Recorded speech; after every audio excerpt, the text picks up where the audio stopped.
Muy buenos días. Primero que todo, muchísimas gracias, Jairo, al rector, al colegio por la confianza, por la invitación y ustedes, obviamente, por estar aquí en un tema tan complejo. Voy a hablar un poquitín rápido, así que si hablo muy rápido me hace seña, pero es muchas cosas en poco tiempo, entonces quiero ir como, pues, me alcance. Comprensión y manejo. Si ustedes ven, ese título es bastante amplio porque comprender significa entender lo que está pasando, cuáles son las situaciones actualmente y manejo qué hacemos con eso. Entonces, la primera parte de la presentación es tratar de comprender un poquito la situación que estamos viviendo hoy para luego ver qué podemos hacer en un colegio, ¿no? Primero, contexto. Súper rápido. Si ustedes ven en la presentación, en la primera línea está resaltada la palabra posibilidad. Y a mi criterio, yo tengo 52 años y trabajo con adolescentes y adultos jóvenes desde el año 96, 97. He visto muchos cambios, son casi 30 años trabajando con jóvenes y para mí es indispensable entender esta palabra en el contexto de hoy. Sin esa palabra, a mi juicio, ni siquiera deberíamos aproximarnos a entender a un adolescente o a un adulto joven hoy en día. ¿Por qué? Porque ni tú ni yo, cuando tú y yo éramos adolescentes, teníamos un mundo de posibilidades como el que existe hoy. Yo siempre pongo varios ejemplos, voy a poner uno súper simple. Cuando yo era niño habían 2 canales de televisión, aquí hay gente mayor que yo, gente menor que yo, algunos se acordarán, para algunos era peor que lo que voy a decir, el canal 11 y el canal 13, blanco y negro, sin control remoto, la decisión era o el A o el B. Tú reconoces ese movimiento porque tienes la edad y tiraste la cédula ahí de malas, ¿sí? Pero la decisión era fácil, 50-50. Hoy, en tu celular, si tú tienes Netflix, o Amazon Prime, o HBO, o Disney, o 2 o 3 de ellas, sin exagerar, en el mismo segundo donde tú y yo teníamos 2 opciones, hoy en día puedes tener 30, 50,000 o más opciones. Si lo hiciera, tendría que dedicarme el año entero para dedicarme un día a cada uno de ustedes. Es imposible que yo lo pueda hacer en cuestión de unas horas, de una semana, por tiempo. Entonces, ¿qué es lo que está penalizándose mucho hoy? La intimidad en las relaciones. Y por intimidad, por favor, no relacionen eso vagamente con algún tema sexual. Intimidad me refiero a que yo sea capaz de abrirme a otro ser humano y sentirme compartido en lo que siento y pienso por otro, o compartir abiertamente como acompañante de la experiencia íntima de alguien. Y eso se va perdiendo. No en vano la sensación de soledad hoy es tan grande. Y en la APA, en Estados Unidos, se está contemplando, no creo que lo vayan a hacer, no sé, pero se está contemplando si alguno de los trastornos a futuro que se piensen para el DSM-6 puede ser trastornos por o que tengan que ver con soledad. Eso no es en vano.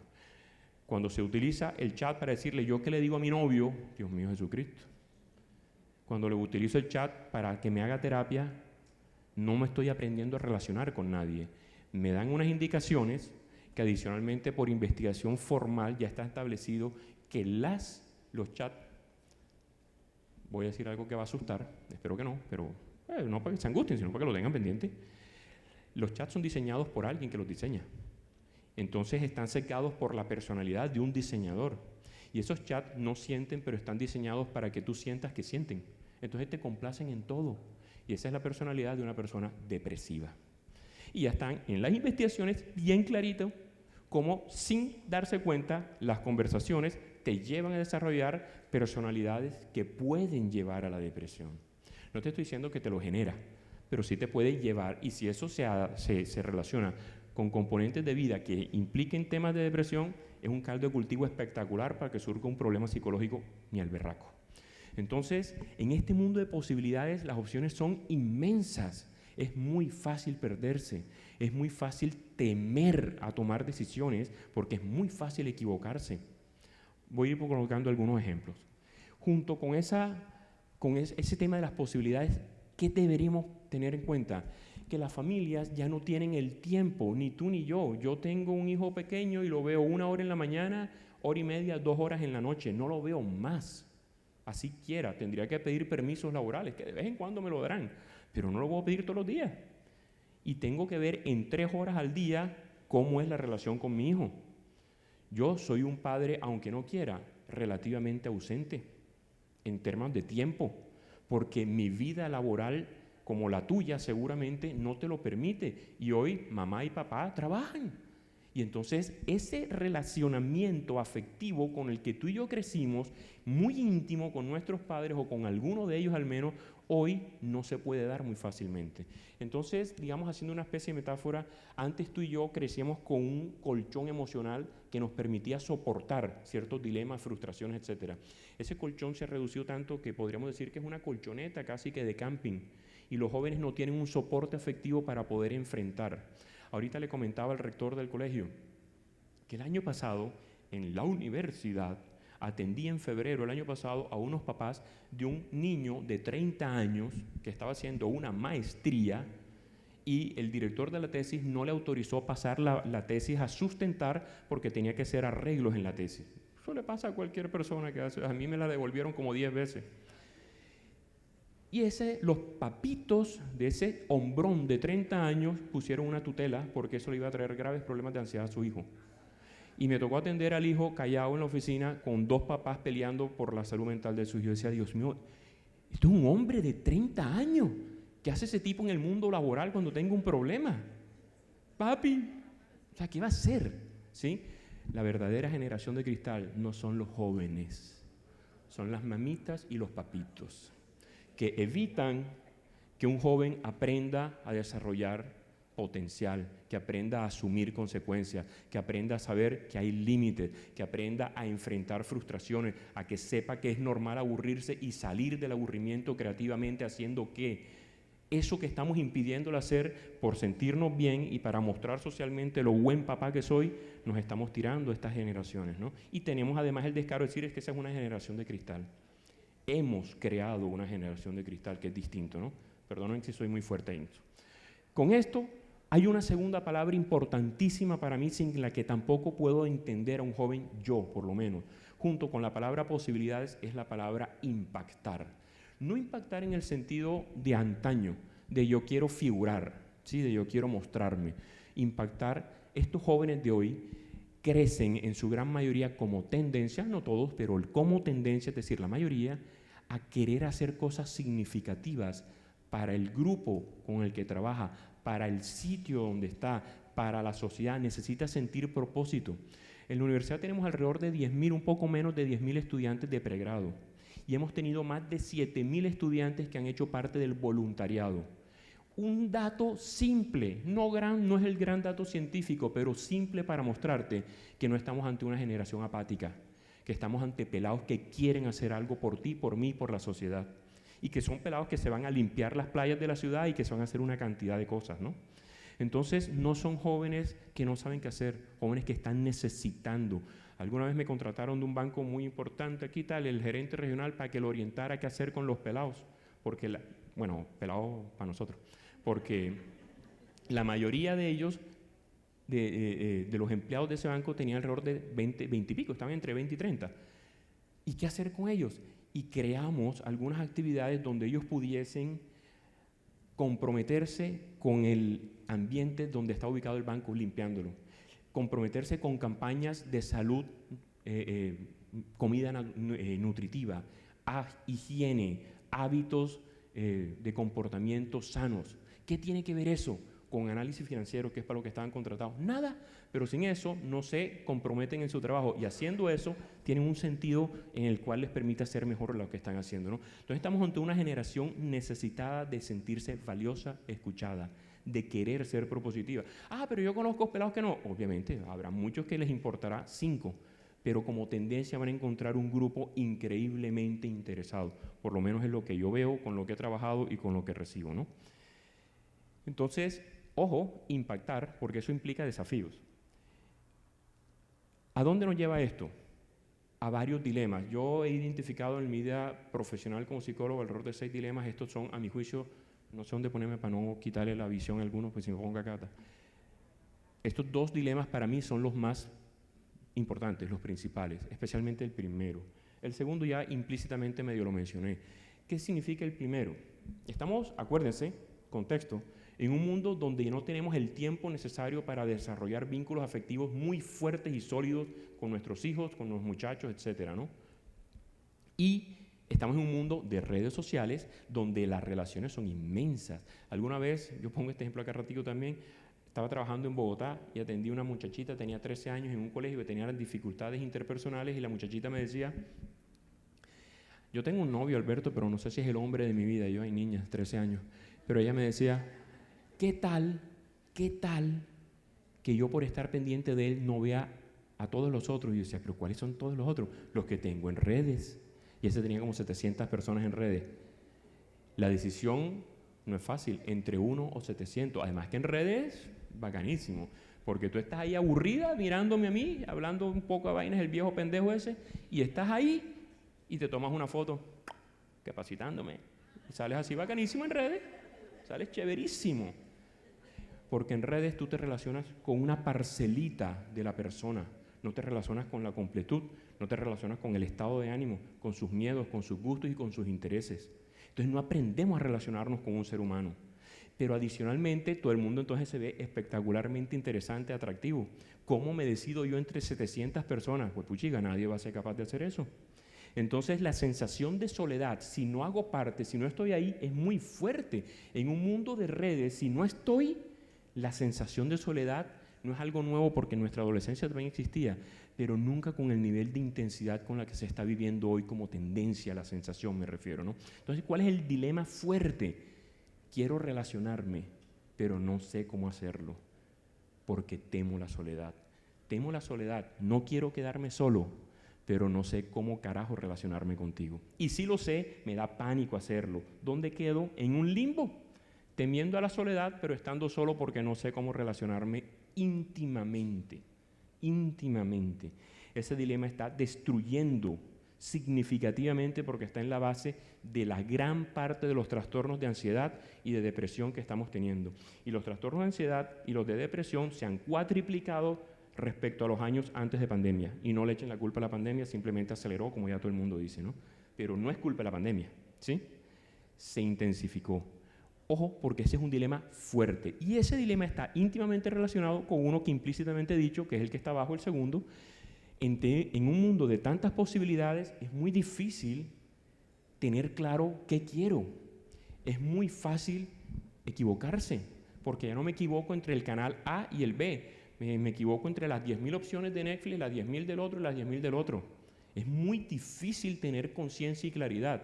Si tú te pones a mirar redes o te pones a ver un programa de televisión, en una hora te bombardean con publicidad 500 veces y cada mensaje te invita y te incita a sentir, pensar o a tener algo.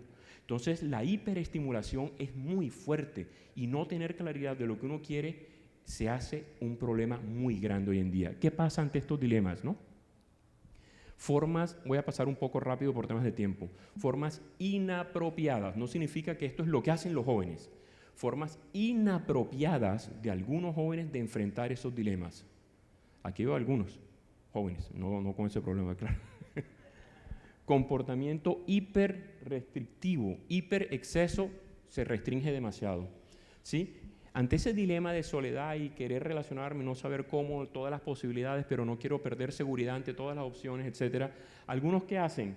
Se repliegan física y o emocionalmente. Jóvenes que van del colegio a la casa al colegio, que no tienen amigos, que solamente se relacionan virtualmente, cara a cara son así, virtualmente son de otra forma, bueno, etcétera, ¿no? ¿Qué sienten esos jóvenes? Temor al fracaso, intento por no tomar decisiones, sensaciones de estar abrumado, etcétera, ¿no? ¿Cómo se evidencia todo eso en la vida cotidiana para que lo podamos ver más fácilmente con esos comportamientos? Las personas que se cortan, que no es un intento suicida, aclaro, se te puede ir la mano, te puedes equivocar, puede estar asociado a una personalidad suicida, claro que sí, pero por sí solo no es algo suicida. Tiene que analizarse en contexto para poder determinarlo apropiadamente. Ojo que a veces psicopatologizamos algo que no debe, o sea, sí es un trastorno obviamente, pero no es necesariamente un trastorno de suicidio, a lo que me refiero, que tenga que ver con suicidio. Suicidio, las personas hiperrestrictivas tienden a pensar en estas ideas de forma lenta, fríamente, lo predicen mucho, fríamente lo planifican, difícilmente detectable una personalidad suicida con estas características de personalidad. Así seas la psicóloga o el psicólogo más espectacular del mundo, si el pelado quiere, no te la vas a pillar. Apatía, ausencia de vínculos afectivos profundos, futuros trastornos posibles, depresión, esquizofrenia, etc., ¿no? Esa es una forma, cuando me repliego mucho, cuando tengo el contacto interpersonal, para decirlo de una forma extremadamente simple. La segunda forma, lo contrario, no me repliego, sino al contrario, me boto hacia afuera, como me decía alguna vez una mamá, hiperexpansión. No enfrento el problema limitándome, sino abusando de la libertad, en otras palabras, ¿no? ¿Qué hacen estos jóvenes? Cambio constante, lo que los motiva es estar en la novedad. El estar en lo mismo es un tremendo aburrimiento para ellos. Tienen necesidad de nuevas opciones. Alguna vez he trabajado con varios, pero alguna vez trabajaba con un joven adicto a los videos. El pelado veía Snapchat, los shorts de YouTube, bueno, etcétera. Veía de todo, TikTok. Y este pelado tenía problemas de sueño, por eso va a terapia, porque se estaba durmiendo alrededor de 2 o 3 de la mañana todos los días para levantarse tempranito para venir al colegio. Un pelado escondido en la cama. Entre 10 de la noche y 2 de la mañana, videos de 20, 30 segundos. ¿Cuántos videos ve un pelado en una noche? Díganle a ese pelado que se quede viendo una película. Mientras está en una película, está con la cabeza todos los cientos o miles de videos que se le están pasando y que está dejando de ver y está quedando por fuera de la red. Además que eso a nivel fisiológico te genera dopamina y una cantidad de cosas que son las mismas sensaciones fisiológicas o muy cercanas, a las que se genera en cualquier tipo de adicción a cualquier sustancia psicoactiva. Yo trabajo con adicciones, trabajaba desde hace más de 20, 30 años. Y ahí entonces genera un caldo de cultivo muy fuerte donde el joven necesita impulsivamente estar cambiando. Lo novedoso, la novedad, ¿sí? Quedarse en una sola cosa es muy difícil. Por eso, seguramente en el colegio ustedes pueden ver algunas dificultades que se ven hoy que antes no se veían. A mí, en mi generación, probablemente a ti, no nos costaba mantener la atención en una clase por mucho tiempo, porque era un estímulo a la vez. Hoy en día, en un mundo hiperestimulado, los jóvenes tienen muchos estímulos. Entonces tienen el computador abierto con el libro de química, pero tienen Spotify, Snapchat, el otro, el WhatsApp, no sé qué cosa. Entonces tú le dices, pero cierra ese pocotón de cosas, haz la tarea en 1 hora y te queda el resto de la tarde para que molestes. Pero no es capaz de concentrarse en una sola cosa por más de 15 o 20 minutos. Y por eso tiene que estar brincando de una cosa a la otra. Por eso el rol docente hoy es tan exigente y tan complejo. ¿Cómo se evidencia esto en la vida cotidiana? Jóvenes muy individualistas porque están pendientes nada más de conseguir todas esas iniciativas muy rápido. Eso les genera mucha impulsividad y mucha agresividad. Puede haber ideación suicida, pero no es tan fría ni calculada como la anterior, sino que es, al contrario, muy impulsiva. También difícil de detectar porque ocurre de un momento a otro. Entonces, si se quiere suicidar, la tenemos difícil. ¿Qué ocurre? Indistintamente, esas no significa que son las únicas 2 maneras. Hay jóvenes que enfrentan esto de manera espectacular. Estas son las formas inapropiadas que yo he encontrado, aclaro, ¿no? Esas 2, las más comunes, digamos, ¿no? Pero en cualquiera de las 2 formas vamos a encontrar jóvenes con estas sensaciones. Y tú verás esas sensaciones y dirás, eche, yo siento eso, perdón por el eche. Tú sentirás eso. Jairo, no me vayan. Frustración, incapacidad, vaciedad, impotencia, desvaloración, inseguridad, desesperanza, desesperación, etc. Tú y yo las hemos sentido y las vamos a volver a sentir. Eso no es un problema. Presten atención a las palabritas que están arriba. Crónicas y generalizadas.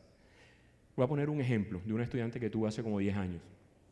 Era una estudiante becada por la empresa de su papá. La empresa del papá daba 2 becas al año para estudiar en la universidad. Y esa muchachita, no es estrato socioeconómico 2, me decía, yo no tengo plata para estudiar aquí, estoy aquí porque estoy becada. Y conmigo, en la asignatura que estaba dando, yo tenía 3 exámenes, los 2 primeros eran bastante exigentes, en los 2 sacó 5, siendo 5 la máxima nota, y en el tercero sacó como 3.4, una cosa así. Y fue a mi oficina llorando, porque iba a perder la asignatura. Yo, pero ¿cuál perder? Si la llevas en 4 y pico. No recuerdo a alguien que haya sacado 5 en los 2 primeros exámenes, al contrario. No, pero déjame hablar. Y yo, en mi afán de protegerla, no la escuchaba. No, pero profe, déjeme hablar. Y yo, pues, puchiga, idiota, sí, claro, escúchala. ¿Qué tal que yo pierda el examen final? Y yo por dentro, no lo vas a perder, pero déjala hablar. ¿Qué tal que pierda el examen final? ¿Qué tal que pierda el promedio? Si me baja el promedio, pierdo la beca, porque la beca le exige un promedio mínimo. Si pierdo la beca, me quedé sin estudiar porque no tengo plata para estudiar en una universidad. Si me quedo sin estudiar, nunca tendré un buen trabajo. Mi novio es súper exigente y me va a zafar por él no va a estar con cualquiera. En 30 pinches segundos, perdió el examen, perdió la asignatura, perdió el promedio, perdió la beca, se quedó sin trabajar, se quedó sin novio, en 30 segundos.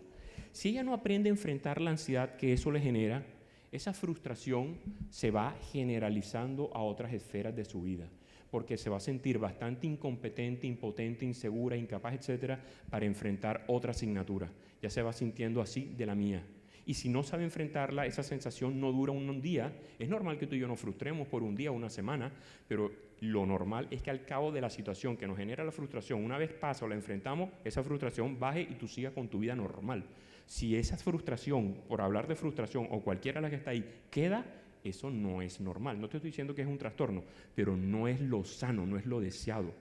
Esas personas empiezan a tener dificultades emocionales y de bienestar. Entonces, ¿qué recomendaría yo muy atrevidamente? Poder identificar jóvenes, no que se sientan frustrados, sino que se sientan frustrados durante meses, en todo segundo, indistintamente con quién y en qué situación está. Porque quien se sienta frustrado, desesperado, triste, abandonado, insignificante, desvalorado, impotente, vacío, por varios meses, en la gran mayoría de situaciones en las que vive, es un caldo de cultivo tremendo para empezar a desarrollar un problema psicológico. Esa persona no tiene un trastorno, no tiene un problema, no la psicopatologicen, pero sí es fácil que a partir de ahí se desarrolle potencialmente un problema psicológico severo. ¿Sí? Trastorno de ansiedad, trastorno de depresión, ideación suicida, etc. Sí, claro, eso podría, no necesariamente, no es automático, podría pasar. Ante esta situación, bueno, eso cómo se refleja en la vida cotidiana para que lo podamos ver en un colegio. Bloqueo mental, yo le explico a todo el mundo y cuando paso enfrente, yo le explico y ahora me quedo que ahí no sé qué hacer, etcétera, ¿no? Por poner cosas muy simples, de manera muy sencilla, hablar muy rápido, bueno, yo estoy hablando bastante rápido. Hiperactividad, agitación motora, dificultades interpersonales, encerramiento, bueno, etcétera, ¿no? Estos son algunos ejemplos prácticos simples para evidenciar toda esa teoría, cómo se evidencia en la vida práctica.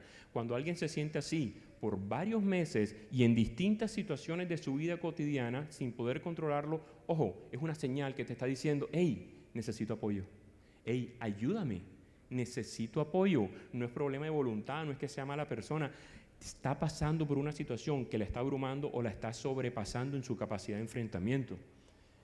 ¿Qué deberíamos empezar a hacer para empezar a manejar la situación? Una palabrita mágica que ayuda muchísimo y es simple de entender. Cambios. Esa es una palabra muy atrevidamente que en todo colegio, cualquier profesor, psicoorientador, psicólogo, etcétera, debería tener así clarito cuándo y cómo se dan. Yo sugiero al menos cambio en esas cuatro variables que ven ahí. Cambio en el estado de ánimo. Es decir, tú y yo tenemos días en los que de repente estamos bien y nos amargamos o nos frustramos o nos quedamos apáticos por cualquier cosa. Sí, eso es normal que ocurra de vez en cuando, pero no que ocurra todos los días y que no tengas ningún control sobre ese estado de ánimo. Esa persona que está feliz y a los 2 minutos no puede y después vuelve y después y va como una pelita de ping-pong de un lado para otro y no tiene capacidad para autorregular eso, ojo. Y antes no era así. Antes no era así y ahora es de esa manera. Cambios en la expresión. Por ejemplo, una persona que sabía expresarse muy bien y ahora le cuesta o no tiene interés en comunicarse, por ejemplo, ¿no? Rendimiento académico. El rendimiento iba normal bien y a partir de estas situaciones el rendimiento para el piso. Rápido o lentamente, no importa. Y en la socialización, por ejemplo, una persona que tenía su red de apoyo, sus amigos, su familia, y se va replegando mucho y se va individualizando mucho y no le interesa, pierde placer en relacionarse con otras personas cuando antes esta pérdida no existía. Con un par de cambios sostenidos en el tiempo, en cualquiera de estas variables, ojo, esa persona no tiene un problema, pero si no se atiende puede presentar un problema. Esa palabrita es clave. El profesor es una figura de oro ahí porque el profesor está en contacto con los estudiantes y puede ver esos cambios. No significa que el profesor necesita saber de psicología, no necesita saber de psicología, necesita acompañar, necesita estar pendiente empáticamente de sus estudiantes para poder identificar y definir la ruta. Hey, mira, por favor, yo creo que échenle un ojo, esta persona necesita ayuda, etcétera, ¿no? Algo tan básico como eso. Disfuncionalidad, no adaptación o satisfacción. Ojo, ¿qué significa eso? Estar pendientes en un colegio, en temas académicos, cuando el joven no es capaz de terminar la tarea en el tiempo que tiene que hacer. Que de vez en cuando te ocurra, sí, y eso le puede pasar a un buen estudiante, ¿no? Un pelado muy bueno, que sea perfeccionista, va a tener este problema. No va a poder terminar, porque, les voy a poner un caso, en la universidad, ahora mismo tenemos un estudiante que está peleando por ser probablemente el mejor saber pro de toda Colombia, por el puntaje tan tremendo que sacó. Pero son 5 categorías, en 4 no se equivocó en una sola, ¿sí? De 300 sacó 300 en las 4 y en una, en la de lectoescritura, le fue regular zongo. ¿Por qué? Porque se puso a corregir las preguntas que a su juicio no estaban bien diseñadas en su perfeccionismo. Tremendo, ¿no? Mira cómo se friega en la funcionalidad.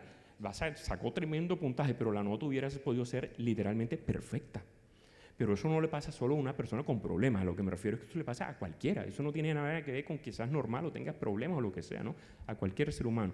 Disfuncionalidad significa que no puedes hacer lo que debes hacer. Sencillo. Tienes que hacer una tarea y no te concentras. Tienes que estudiar un examen y la frustración es tan grande que no eres capaz de concentrarte. Puedes estar frustrado, pero una frustración normal implica que haces un esfuerzo, te concentras y estudias el examen. Pero esa frustración te impide adaptarte a la situación que estás viendo, ¿no? Y para el grupo de psicología de los colegios sugiero estar muy atento a las rutas de ansiedad, depresión, ansiedad, agresividad. La ansiedad siempre la vemos como un enemigo, la ansiedad realmente es una señal de la vida humana animal, porque los animales también les pasa en menor escala, digamos, en menor complejidad, pero también les pasa. Cuando nos sentimos amenazados, cuando algo importante para nosotros se ve amenazado, aparece la ansiedad y tú eres una persona perfecta y normal. Tú y yo sentimos ansiedad todos los días de la vida, sin ningún problema y no tenemos ningún trastorno. Eso es parte de la vida. Cuando esa ansiedad ante esa amenaza no sabemos cómo enfrentarla y no podemos defender eso que es valioso, que me genera ansiedad, la ansiedad empieza a pasarnos una mala jugada. Y es cuando decimos estamos estresados, es cuando tengo angustia, etcétera, ¿no? De forma coloquial. ¿Qué ocurre ahí? Que la ansiedad se puede transformar en depresión si a lo largo del tiempo se producen una serie de reacciones químicas y biológicas que van acompañadas de una cero disposición o una disminución de la disposición para enfrentar el problema. Entonces la persona llega, está tan ansiosa que intenta y no puede. Va a llegar un momento, haciendo una analogía, como en el boxeo, que tira la toalla. Ya no puedo, me frustré, no doy chicle, ya no soy capaz, no aguanto. Esa persona tan ansiosa crónicamente y esa ansiedad que va permeando cada vez más rincones de su vida se hace tan insoportable que la persona siente que es impotente ante ella y esa persona termina deprimiéndose, sintiéndose incapaz, vulnerable, etcétera, ¿no? O puede ocurrir lo contrario, que la ansiedad se vuelve tan insoportable que una forma de defenderse de ella es volviéndose agresivo. Si tú me estás amenazando a mí y yo te digo respétame y tú eso no te hace cobrar conciencia y me sigues irrespetando, es probable que yo me defienda agrediéndote, porque cuando te agredo, la amenaza disminuye. Y si no te agredo, la agresión surge contra mí. Soy tan poca cosa que no soy capaz de hacer nada. La culpa, y ahí intento suicida, por ejemplo. Estoy reduciendo un proceso que ocurre en meses en 10 segundos. Aclaro que sé que estoy siendo simplista por temas del tiempo, ¿no? Pero esas rutas de ansiedad, depresión y ansiedad, agresividad, importantísimas en el día de hoy, nos están mostrando algo que el joven necesita, que no está siendo capaz de tener o de defender. ¿Cómo podemos ayudarlo a que se valore o haciendo algo que es importante, útil, pertinente, valioso, significativo para él o para ella? Esa es una pregunta clave para los educadores. Estos son algunos índices de Wellbeing, que son de la Universidad Javeriana, sobre el tema de la educación emocional en los colegios. Si miran los porcentajes nos damos cuenta que en general en el país La educación emocional no está siendo buena y los jóvenes no están desarrollando eso que hoy llaman la gerencia de las emociones, la gestión de las emociones, etcétera, ¿no? Y eso es bastante preocupante. Ya salió la nueva ley, etcétera, que fue en gran parte impulsada por un barranquillero, ¿no? Por un senador de Barranquilla, entre otras, ¿no? Y le puede dar pie a los colegios para que ayuden o ayudemos mejor a los estudiantes. ¿Qué podemos hacer? 2 palabritas básicas, y el agua moja, Alberto, sí, disciplina y afecto. Claro que sí, disciplina y afecto. ¿Cómo mantener disciplina siendo empáticamente afectuoso? Eso es difícil. Vamos a poner un ejemplo simple con un niño de 4, 5, 3 años. Llegas tú cansada del trabajo, cansado o cansada del trabajo. Llegas hoy a tu casa, tienes un niño de 3 años, 4 años, yo no sé, y rompió la mesa de la sala. Y cuando tú llegas a descansar, encuentras la sorpresita y, ¡jue madre! Vamos a ponerla más bonito. Estás teniendo problemas económicos, estás teniendo problemas de pareja, estás teniendo problemas de salud, no te alcanza la plata para comprarle las medicinas a tu mamá. Yo no sé, la vida sigue y tiene todas sus cosas chéveres, ¿sí? Y tienes este problema. ¿Cómo ser empáticamente afectuoso? No todos los días vamos a ser capaces de hacerlo. Por eso es importante que la pareja tenga una comunicación muy clara y sepa apoyarse, porque cuando yo no puedo, espero que tú sí, y cuando tú no, espero que yo sí, y cuando ninguno de los dos, buscamos ayuda y tratamos entre los dos de a poquito, ¿sí? Pero si no estamos coherentemente alineados, ese peladito va a sufrir, porque ahí lo más común que hacemos en Latinoamérica es descargar nuestra frustración como adultos sobre el pelado. Pelado en mí, no voy a decir aquí porque me vetan del colegio todo lo que aquí, lo que los padres aquí acostumbran a decir es cómo insultan a sus hijos y alguna vez, bueno, madre, que no sé si lo puede, alguna vez un papá, me perdonan, la hermana, pero son palabras del padre. El padre decía, ese es un hijo del demonio. Y decía, estás hablando de tu hijo, pero tú ¿por qué le dices así en su cara? ¿Sí? Es que me tiene aburrido. ¿Qué estás haciendo tú para que tu hijo se componga? No es problema de tu hijo y no es problema tuyo, es una ecuación de 2. Alguna vez una mamá me decía, es que ese pelado es un malcriado. Malcriado en voz pasiva, mi amor lindo. Malcriado por... Ya me vas a echar la culpa. No es tu culpa, es responsabilidad de ambos. ¿Sí? Ni para acá ni para acá, es en la relación. En psicología, si hay una gran verdad que me atrevo a afirmar ante quien sea, donde sea y como sea, es que lo que cura es la relación. Esa no es una verdad mía, es una verdad que he aprendido de otras personas y he aprendido a poner en práctica en la vida cotidiana. En una relación sana es más fácil, no te voy a decir que es fácil necesariamente, es más viable que cualquier problema psicológico se ventile de mejor manera y se aprecie de mejor manera. Siempre preferiré trabajar con una persona que sepa empáticamente escuchar, una persona que tenga la teoría en la cabeza y no tenga ni idea cómo relacionarse con otro ser humano, ¿no? ¿Qué podemos hacer aquí? 10.000 cosas. Voy a ir muy rápido porque estoy más rápido todavía, Dios mío. Comprensión y manejo de las experiencias. Interés genuino. No le pidas a un pelado que no está acostumbrado a relacionarse contigo como mamá o como papá, o con su mamá y con su papá, no le pidas que de la noche a la mañana, yo estoy aquí para ti, cuéntame tus problemas. Y yo, vieja carajo, yo que lo voy a contar nada. No lo voy a contar nada, no me interesa. Para que eso ocurra, tiene que cambiar la relación. Un ejemplo simple, práctico, a mí me ha funcionado muchísimo como psicólogo en el trabajo con cientos de pelados. Antes que una mamá o un papá le pida a su hijo que le diga algo de su vida, cuéntale algo simple, básico, no la gran intimidad de tu vida que tú puedas compartir con tu hijo. Mi amor, me está pasando esto en el colegio, me está pasando esto en el trabajo, me está pasando esto, yo hice esto, pero no estoy seguro. ¿Tú qué harías?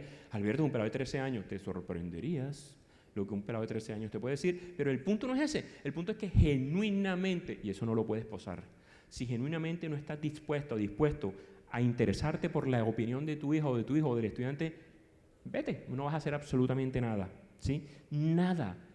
Si tú conoces a alguien que no conoces y te gusta y te le acercas y dices, hola, ¿cómo estás? ¿Qué has hecho? ¿Qué? O sea, échate para allá. O sea, se nota que es posuda la cosa, ¿no? Un interés genuino significa que esa respuesta quiero escucharla porque me sirve.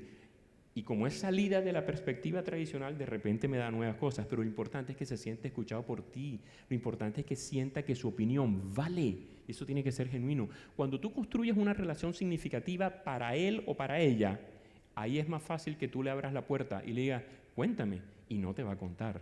Pero el hecho de saber que tiene esa puerta abierta es lo necesario. Porque cuando esté fregada o fregado, la puede usar fácilmente. Y eso, ¿cómo ayuda a saber que esa puerta está abierta? Solo sentirlo y saberlo es una variable tremenda de salud mental para un joven hoy en día, ¿no? ¿Qué podemos hacer? Describir. La mayoría de los jóvenes no saben qué es estar triste versus qué es estar apático, versus qué es estar ansioso, versus estar rabioso. Ni siquiera conocen las sensaciones de esos estados anímicos o de esas emociones. Diferenciarlas, describirlas. Además que la descripción tiene un poder tremendo. Nosotros en el mundo de ciencia creemos que la explicación es la gran panacea. Y no, la explicación es importante. Pues yo soy psicólogo, soy científico, sí, pero no es la puerta de entrada a nadie. Alguna vez me choqué de irresponsable a los 13 años en una motico con un amigo que nos llevaron por delante y casi nos matamos. Yo duré 1 mes y medio acostado, casi me parto la columna. Mi amigo tiene 9 cicatrices en la cara. 2 pelados irresponsables, esos que se sienten que no les va a pasar nada en la vida, ¿no? Mi amigo quedó inconsciente, entonces todo el mundo me pregunta a mí, Alberto, ¿por qué se chocaron? Nos chocamos porque íbamos sin luces, sin casco, sin paso, un carro no nos vio y nos llevó por delante. Te di la explicación. ¿Sabes cómo me sentía? No. Yo casi me parto la columna. Pero yo lloraba y no dejaba de llorar. Me acuerdo cuando estaba en la cirugía de la Clínica del Caribe, llorando como un pendejo, pero porque decía, mi papá me va a matar, mi papá me va a matar. La columna en ese momento ni siquiera pasaba porque yo sabía que la había embarrado. Y nadie se preocupó por preguntarme cómo te sientes, sino por qué te accidentaste. Tú puedes saber la explicación de algo y eso no te acerca a nadie. Tú puedes saber la explicación de por qué alguien es así sin saber cómo es esa persona. Describe para que conozcas y no impongas prejuiciosamente tus ideas en la experiencia de la otra persona. Cuando tú describes, además, tienes una gran ventaja, que cuando describes te acercas a sentir. Si yo fui a una fiesta ayer en la que tú estabas invitado y no pudiste ir, me preguntaste hoy, Albert, la fiesta es bacanísima, fíjate qué pasó. ¿Por qué cuando estoy describiendo, relatando la fiesta, me vuelvo a reír? Porque cuando uno describe, evoca, vuelve a sentir. Cuando explicas, no. Si ayer me zafó mi pareja y hoy me pregunta, Alberto, ¿y a fin qué pasó con tu pareja? Yo, me mandaron al carajo. ¿Por qué lloro cuando describo? Porque cuando describo vuelvo a sentir y me pongo en contacto conmigo. Esa es una puerta de oro para trabajar con cualquier ser humano, especialmente con un joven, porque nosotros creemos que nos las sabemos todas y ponemos una tremenda barrera con los jóvenes sin saber qué le estamos poniendo, Acercarnos descriptivamente a conocer un mundo que es completamente distinto al nuestro es un tremendo esfuerzo, pero tremendamente importante. Voy terminando. Voy a pasar por eso desafortunadamente. En un colegio, ¿qué es importante? A mi juicio, no son los únicos temas. Yo los he encontrado como los grandes temas macro, pero pueden ser muchos y eso pueden variar de región a región. Aunque estos 3 temas veo que a nivel mundial están primando en todas partes, ¿no? ¿Qué le interesa a un joven? ¿Dónde puedes ayudarlo? Para ayudar a un joven no tienes que ponerte a resolver necesariamente un problema, cosa que también es necesaria, pero tienes que engancharlo en algo con lo que se sienta sano, feliz, capaz, para que lo jalone. Mientras más lo jalona, ese síntoma ya no necesita tapar. Pongo un ejemplo. Una persona consume marihuana excesivamente cuando especialmente tiene 4 sensaciones fuertes. Ansiedad en cualquiera de sus modalidades, tristeza, frustración y soledad. Son las 4 grandes sensaciones atadas a una adicción severa a la marihuana. Prevén el uso de la marihuana, quítale el uso de la marihuana y no resuelvas esa sensación y en 3 días está otra vez dándole igualito o peor. Cuando yo aprenda a enfrentar la sensación de tristeza o frustración o ansiedad o soledad, dejaré de necesitar la marihuana para taparla porque ya no necesito tapar nada. Eso es exactamente lo que hay que hacer aquí. Entonces, cuando tú coloques el tema de conciencia ambiental, de salud en la vida cotidiana, que casualmente no es casualidad, los 2 ejemplos que les ponía ahorita con los empleados jóvenes de los bancos, o el tema de emprendimiento e innovación, sobre todo con uso de redes hoy, con IA, etcétera, los jóvenes pueden aprender a desarrollar proyectos interesantísimos para su vida profesional y personal. Y cuando un joven se engancha con algo, va a desarrollar unas capacidades y un potencial que tú y yo no sabíamos que teníamos a esas edades y que ni tú ni yo ni nadie de tu generación habría desarrollado a esas edades de hoy en día, por lo menos desde lo que he visto, ¿no? Aprendizajes importantísimos entonces. ¿Qué podemos hacer? Acuérdense del dilema soledad, dificultad para relacionarme, temor a la soledad pero no saber cómo, posibilidades, impactar, etcétera, ¿no? Hay cosas básicas que podemos hacer en un colegio para educar emocionalmente a un joven. Diversidad de ambientes, por periodos, trabajar, que cada joven trabaje en un solo proyecto, de alguno de esos temas u otro que encuentre atractivo, pero en otros momentos trabajar en varios frentes. Ojo, a veces en uno, a veces en varios, a veces en uno solo, a veces en varios acompañado, en uno con varios acompañados y de repente yo solo, para que el joven aprenda a tener límites, a asumir liderazgo, a ser autónomo, a poder adaptarse, a tener que conciliar, a tener que hablar, a tener iniciativas, al mismo tiempo adaptándose a las normas del grupo. Si no enseñamos a un joven a desarrollar autonomía al tiempo que aprende a adaptarse, va a tener serias dificultades en el mundo adulto y profesional, ¿no? Estas son formas básicas que la podemos hacer a la luz de las temáticas anteriores. Esos son ejemplos que yo sugiero, no significa que tienen que ser esos, aclaro, ¿no? Y termino con esta frase. Estamos en un colegio.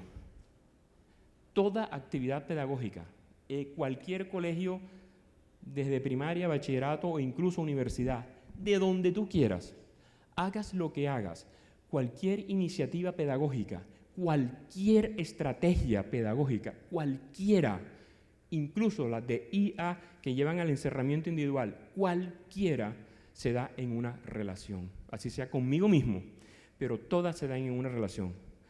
Si la psicóloga o psicólogo, si la psicoorientadora o psicoorientador, si la profesora o profesor no sabe relacionarse con un joven de hoy, con los dilemas que tiene el joven, desde la perspectiva que lo tiene el joven, puede ser un experto en pedagogía, que nadie te va a escuchar. El inicio de un buen cambio es aprender a relacionarse con un joven a partir del contexto y la vivencia que ese joven está teniendo. Eso no te soluciona los problemas, pero sin eso no se podrá solucionar ningún problema. Muchas gracias.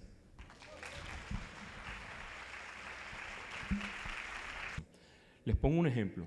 Alguna vez trabajé con un pelado, 14 años, cuando trabajé con él, y él me lo remite a un psiquiatra. El pelado estaba clínicamente deprimido. Ahora hago la relación del ejemplo con la pregunta. Él estaba clínicamente deprimido, y el pelado me lo describe de la siguiente manera. Imagínate, Alberto, que yo estoy tirado en el piso de un cuarto y las paredes del cuarto son de lodo. Yo trato de escarbar y salir y no puedo. Ya me aburrí, ya me cansé, es insoportable, me siento una pantufla, tratando de salir y no poder, porque cada vez que intento salir y no lo logro, la sensación de tristeza, de depresión, de insuficiencia, de desvaloración, de insignificancia es tan grande que me deprimo. Ya prefiero quedarme aquí tirado, triste, pero seguro. Esa es una experiencia muy simple de describir, no es así tan solo eso, pero en pocas palabras, una experiencia matizada por la tristeza severa. Si a ese pelao yo simplemente me dedico a tratar de conocer cómo se siente tirado en el piso, qué es lo que ocurre cuando sale, tal, y nunca exploro aquello que al pelao le hace brillar los ojos, ese pelao nunca sale de su depresión, así esté muy bien medicado psiquiátricamente. Un profesor, ¿qué le llama la atención de ser profesor? Yo hace 3 semanas le pegaba un regaño a algunos profesores allá. ¿Por qué? Porque algunos profesores sentían que a veces que la labor docente era muy difícil o que no, entonces esta clase la voy a terminar antes porque ya está muy pesado. Yo, ¿trabajas en una universidad? ¿Qué haces trabajando acá? ¿Qué haces trabajando acá? ¿Sí? ¿Para qué te hiciste profesor? Si hiciste profesor es porque estás interesado en tocar proyectos de vida. Y si no te interesa tocar un proyecto de vida, va a ser difícil. Es que los pelados están aburridos. De esos 60 pelados te prestan atención 3. Estás tocando 3 proyectos de vida. ¿Sí? Si tú logras no entonces ignorar al resto, hacer tu trabajo con todos, pero aunque toques a una, eso de tocar hoy es difícil, se pueden... un proyecto, que voy a decir después, Dios mío, ya he escuchado cosas similares, sí, es impresionante cómo el profesor se desmotiva inmediatamente porque pierde sentido de su profesión, pierde sentido, y trabajar en Revolo no es nada fácil. Yo tengo una amiga que trabajaba en una empresa que quedaba ahí, que colindaba con Revolo, y renunció porque a las 4 de la tarde se tenía que devolver a su casa porque no la dejaban quedarse en la noche y estaba tan insegura, y dentro de una empresa donde estaba segura, y no soportó la sensación. Ahora estando inmerso adentro, mira lo difícil, aquí bonito lo estoy explicando súper chévere, pero si ese profesor no encuentra un significado en la relación con el pelado, nada de lo que hagas le va a servir. Pau, nada de lo que hagas le va a servir. Entonces, por eso recuerdo, lo más importante es el vínculo, la calidad del vínculo. Lo difícil para los profesores hoy en día es que, como las relaciones interpersonales familiares no son tan potentes como antes en general, muchos jóvenes miran a los profesores a veces como un modelo. A veces son los únicos que los ven y los escuchan. Y esa carga a un docente le pesa a veces. Y si ese joven se carga eso como papá, hay burnout fácil. Entonces la línea divisoria no es nada fácil, porque hasta dónde yo me comprometo a ayudar a tocar un proyecto de vida sin cargármelo como si fuera mi hija o mi hijo, ese punto es básico que lo aprende a trabajar un profesor. Pero en palabras más, palabras menos, más simplistas, no es resolviendo el problema, es reorganizando y clarificando el significado de la docencia para esa persona.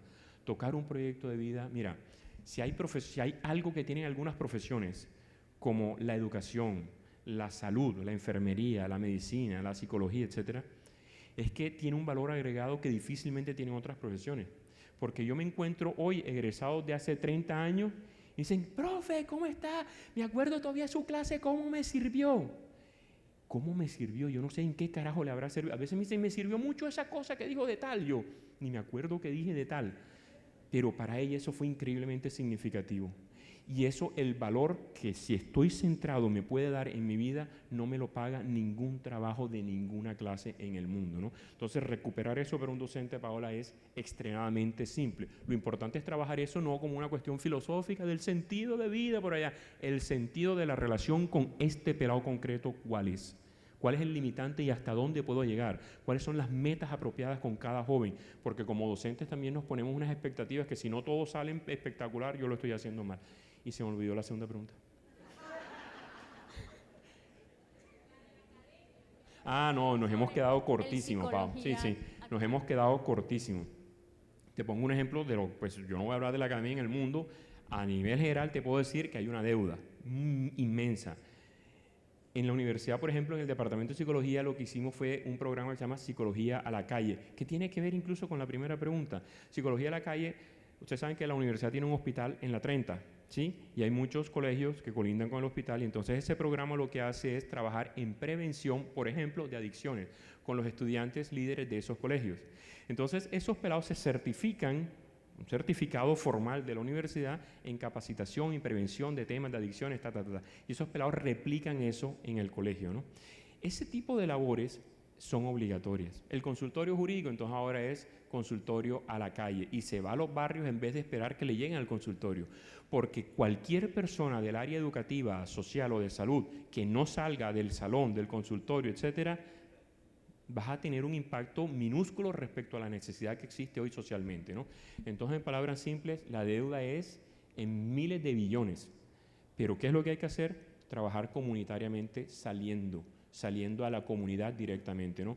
Los convenios que se tendrían que hacer, por ejemplo, con instituciones como Fe y Alegría, deberían ser obligatorios para poder... Te estoy echando ahí una indirecta, ¿no? Doctor. Convenio allá con univoluntarios pendientes de firma. A ver si termino. Uy, me salió el tiro por la culata. Apenas llega a la universidad lo reviso y te aseguro que lo sacamos. Doctor Alberto, desde el manejo de las emociones, las necesidades relacionales y del manejo de las adicciones a los que están expuestos los jóvenes de hoy en día, y sobre todo esa relación íntima que ellos han creado o se han creado con sus aparatos móviles, ¿los celulares en el aula sí, no y por qué? Vas a encontrar muchas posturas, vas a encontrar posiciones, vas a encontrar hoy en día, ya se me olvidaron los países, yo tengo una memoria súper mala. y ahí, si la memoria no me falla, van 8 países en el mundo que han prohibido formalmente por ley el uso de redes sociales en cualquier parte, así sea afuera, por un menor de edad. Generalmente 14 años es la edad, pero eso va variando un poquito, ¿no? Vas a encontrar colegios cero, vas a encontrar colegios con IA a tope. En la universidad que hemos hecho, el año pasado fuimos a visitar Finlandia, el país, porque el modelo educativo de Finlandia es de los más potentes del mundo para aprender qué estaban haciendo en ese tema en un país de punta, ¿no? En el mundo, ¿no? Y aprendimos un poquito de sus errores. Ellos al principio se quejaron, 0 celular, 0 inteligencia artificial, y los estudiantes casi les hacen huelga y les empezaron a decir, yo sé, es un contexto basado en la confianza, un contexto, ¿cómo lo envidio, Dios mío, basado literalmente todo en la confianza? Qué bonito. Y los estudiantes les decían, ¿por qué me tratas así de mal? Le decían a la universidad. Porque ya hay una herramienta de inteligencia artificial que me ayuda profesionalmente, ¿por qué no me ayudas a utilizarla para ser mejor profesional? ¿Por qué quieres que me vaya mal? Le decían los estudiantes. Visitamos 6 universidades y esa constante fue en 4. Y entonces aprendimos que es importante no reaccionar impulsivamente a las necesidades de mercado, pero tampoco estar de espaldas a ellos. Entonces, en nuestros planes de estudio, la sugerencia es, a partir de los objetivos de aprendizaje, de los resultados de aprendizaje declarados para cada asignatura de un programa, de un plan de estudio, de un año escolar, cuáles son los objetivos que se tienen, los resultados que se tienen, cuáles son las competencias a la luz de la misión que quieres desarrollar. Y a partir de ahí, en cuáles de esas asignaturas sería interesante incluir pantallas con o sin uso de inteligencia artificial, en qué momento sí, en qué momento no, no para reemplazar el pensamiento crítico, pero sí para ayudar a potencializarlo. Y ahí hago un paréntesis, el reto es mayúsculo. Pongo un ejemplo. Cuando yo hice mi tesis de pregrado, allá en los 90, yo tenía que buscar una información en Bogotá, en la biblioteca Luis Ángel Arango, y eso no había convenios ni nada. Me tocó irme en bus para allá, fotocopiar los libros, devolverme y cada libraco leerlo, organizarlo, priorizarlo, categorizarlo, contrastarlo, compararlo. Hoy en día, así rápido lo hace la inteligencia artificial. Entonces, ¿cómo desarrollo pensamiento crítico si los procesos psicológicos básicos ya ni siquiera se están desarrollando? Entonces, ¿cómo tenemos que ayudar a desarrollar esos procesos psicológicos básicos en una asignatura para yo poder pensar ética y críticamente? Es un reto tremendo para los colegios. Entonces, la sugerencia es, de acuerdo a los resultados de aprendizaje y declarados con las competencias que pretendan desarrollar, ¿en qué momento a lo largo del proceso académico sienten que es necesario usar esas herramientas o el celular incluso como una herramienta para desarrollar criticidad, para exponer al joven a dilemas reales de la vida, sociales, académicos o laborales, donde necesite éticamente tomar postura? En el mundo universitario, por ejemplo, hoy está muy en boga el tema de aprendizaje por retos. Entonces se invita a la empresa privada con retos reales que tienen a que diseñen los exámenes, las pruebas, los casos que los jóvenes tienen que resolver. Y a muchas empresas les interesa. En el ejemplo que les ponía ahorita de que acércate primero a tu hijo para escuchar y pregúntale, es lo mismo en un contexto laboral, porque estos pelados de 16, 20 años tienen una perspectiva novedosa, fresca, no viciada, que a las empresas, a algunas de visión, les interesa porque les dan opciones nuevas que no están viciadas por la historia que traen sus funcionarios, ¿no? Entonces, ¿hasta dónde llegar? Te voy a poner un ejemplo. Un colegio de esta ciudad nos contrató al Departamento de Psicología hace unos años para estudiar el uso de celular en la jornada académica o no. Entonces, se iba a quitar el celular y se quitó de 7 de la mañana a 2 de la tarde.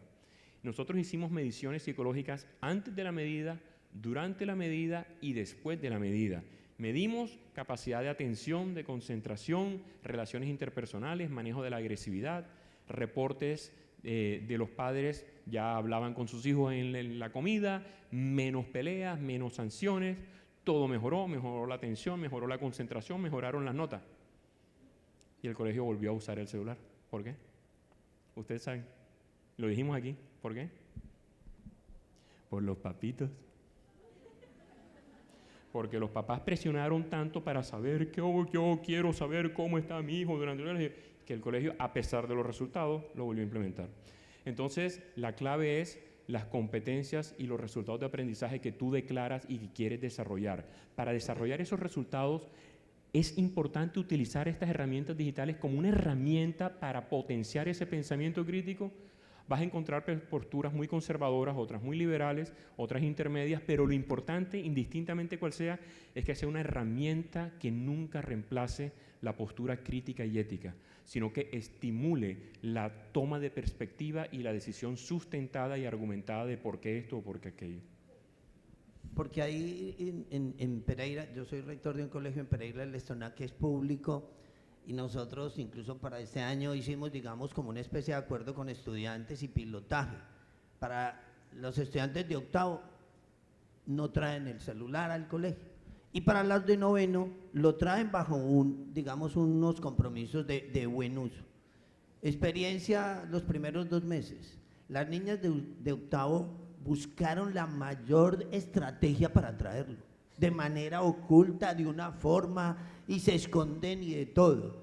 Y las de noveno hacen mal uso del celular, no pedagógico, y siguen haciendo toda clase. Entonces uno dice, bueno, ¿qué hacemos las instituciones educativas cuando lo que buscamos en un objetivo próximo es formarlas?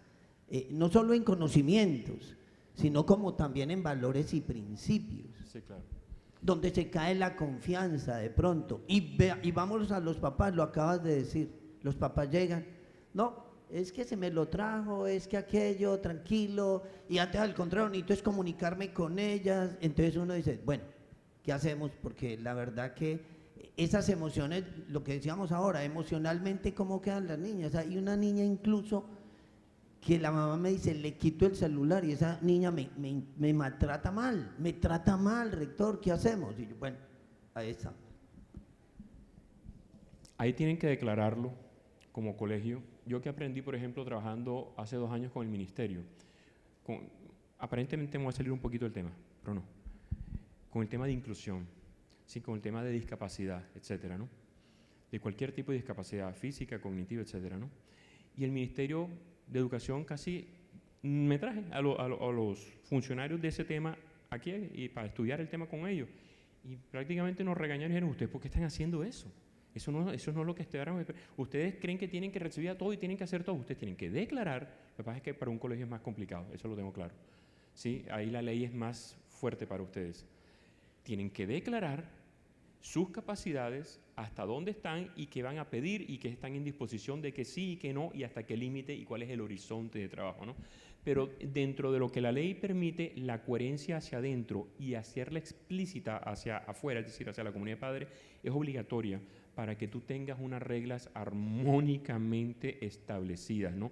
Y que sea tu piso para poder mantener una postura. Sin eso el ministerio siempre te va a fregar, siempre vas a estar en desventaja. Y la postura es a partir de los... yo no me atrevería a darte una respuesta para todos los colegios. La respuesta es basada en los resultados de aprendizaje que cada colegio esté estipulando en sus asignaturas.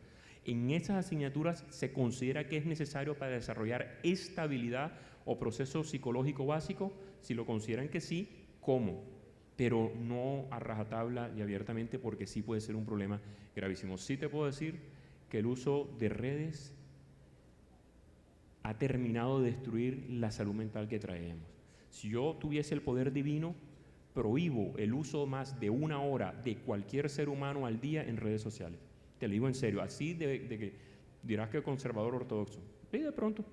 Pero simplemente por vivencia clínica de todo lo que observo, hay personas que pueden tener más de ese tiempo al día y no les pasa nada. Pero la línea es muy difícil, divisoria, de saber cuándo sí, cuándo no, porque eso es multivariable la cuestión, ¿no? Y el tremendo daño que nos están haciendo cuando eso se combina con sensaciones crónicas de soledad, de tristeza, etcétera,